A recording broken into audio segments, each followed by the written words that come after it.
Hello, I'm Kimberlie Acosta. Welcome to the Native News Update. It's Friday, October 8th, and many of the stories you hear here can be found at our website, IndianCountryNews.com.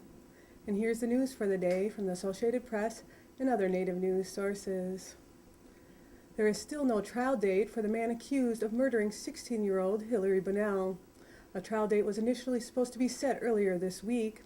However, that was put off to the next few weeks so that a potential snag between the accused, Curtis Bunnell, and his defense lawyer, Scott Fowler, can be ironed out.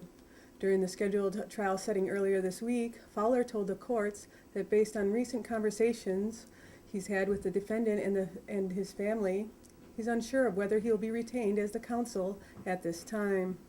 As a result, Fowler requested that the trial setting be held over until it was decided whether or not he would be retained to represent Bunnell in the matter. Justice Fred Ferguson pointed out that a substantial amount of time has passed since Bunnell was first charged on December 8, 2009. However, he ultimately ruled in favor of the motion. A conference call with the accused has been set for October 18th to determine if Fowler will be retained. Hilary went missing the morning of September 5, 2009, after attending a house party with friends in the Burnt Church First Nation. Her body was discovered buried in a wooded area about 30 minutes outside of Tabasantec in November of the same year. The Viejas Band and state officials expressed serious concern after an East County water agency dispatched work crews to a parcel near Lakeside that has been declared a sacred burial site. Padre Dam Municipal Water District officials said workers this week laid down rock and large tubes of straw as part of an erosion control effort on a 2.5-acre property, land that a Superior Court judge has declared off limits in light of a legal dispute. Al Law, the district's lead engineer, said regional water quality officials require such steps on construction sites. The district still hopes to build a pump station and pipeline on the land. Representatives of the Viejas Band and the California Native American Heritage Commission said news of the project caught them by surprise. They were looking into whether it may have violated a recent preliminary injunction banning construction on the site. Water District spokesman Mike Urhammer said that the agency does not consider the work a violation of the court injunction because the labor did not involve actual construction. He said, however, that the district should have alerted the state and Viejas about it to avoid any confusion.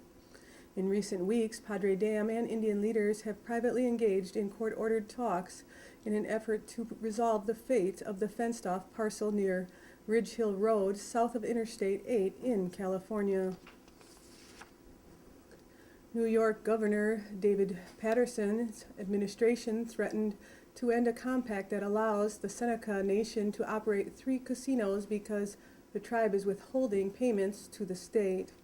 In a letter to Seneca President Barry Snyder Sr., Paterson's chief legal counsel, Peter Kernan, said the Western New York tribe owes $105.5 million from 2009 and $109 million for 2010.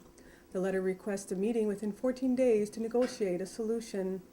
Otherwise, the letter said the state will commence arbitration and seek a finding of material breach.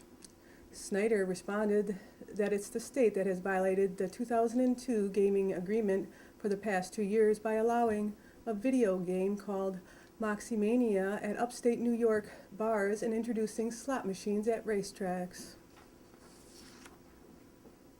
Oglala Sioux Tribal President Teresa Two Bulls will get a chance at re-election on the Pine Ridge Reservation of South Dakota.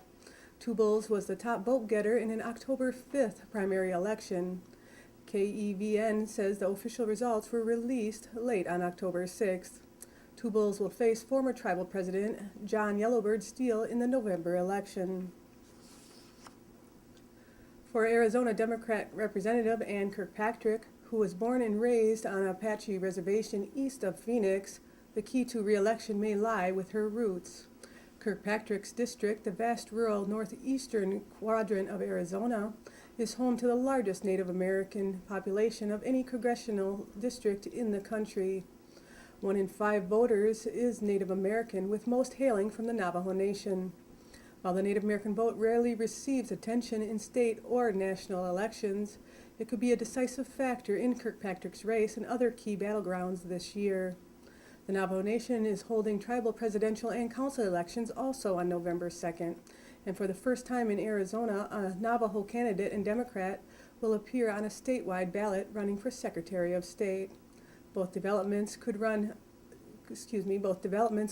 out an infusion of predominantly Democratic supporters for Kirkpatrick and other statewide candidates. The FBI is honoring a Montana psychologist for his work protecting American Indian children who are victims of sexual abuse and other violence. Earl Sutherland was due to receive the agency's 2010 Director's Community Leadership Award on October 7th in Billings, Montana. In the last 3 years, Sutherland has started victim treatment centers for children on the Crow and Northern Cheyenne reservations.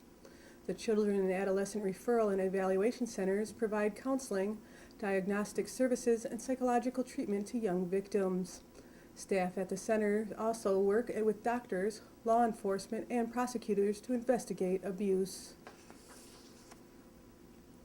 The Eastern Cherokee, Southern Iroquois, and United Tribes of South Carolina has officially opened its call for entries accepting submissions of independently produced film and video, feature-length and short-length films, documentary, experimental, student, and all genre of music videos for the 13th Annual Native American Indian Film and Video Festival.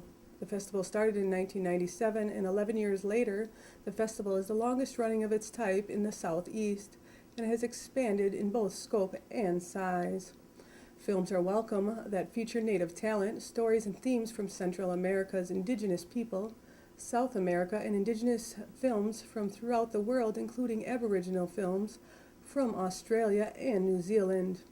Deadline for submissions is October 30th. To get application forms for submissions with the film and video you can go to their website at CherokeesofSouthCarolina.com. Native PUNX, a new organization in Milwaukee, Wisconsin, is bringing Native-focused film, cultural themes, and vital topics together to showcase and celebrate the work of Native American filmmakers and actors, and to give voice to the important issues facing Native Americans today. In addition, the film festival will take an in-depth look at the Native experience and perceptions documented through the use of film and provide critical discussions facilitated by Native American representatives. The film festival kicks off October 13th and goes through October 17th. The festival is free and open to the public. For more information, you can visit nativepunks.com. And that's the latest roundup of news from Indian Country on this edition of the Native News Update. I'd like to thank you for joining me, and have a grand day.